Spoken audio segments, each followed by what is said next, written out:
আপনারা দেখেছেন তারা বিভিন্ন জায়গায় ফ্যামিলি কার্ড দিচ্ছে, হেলথ কার্ড দিচ্ছে। এটা নাকি এটিএম মেশিনে দিলে টাকা বের হবে।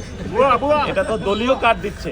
এই দলীয় কার্ড দিয়ে তারা মানুষকে হলো প্রতারণার আশ্রয় নিয়ে বাংলাদেশের মানুষের কাছে ভোট চেয়ে বেড়াচ্ছে।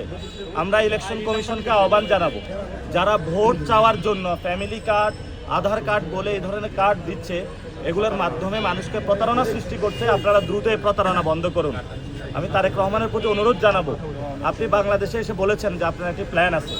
এই প্ল্যান কি প্রতারণার প্ল্যান? আপনি যে প্ল্যান বলেছেন সেই প্ল্যানের মধ্যে কি ইলেকশন কমিশনে দ্বৈত নাগরিকদের অ্যাপ্রুভাল দেওয়ার প্ল্যান?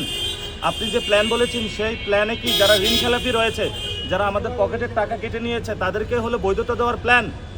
এখন নতুন করে অনেকের বলার চেষ্টা করে যে আপনি যদি দুর্নীতির প্রতিবাদ করেন, সন্ত্রাসের প্রতিবাদ করেন, তখন আপনাকে তকমা দেওয়া হচ্ছে আপনি বেয়াদব।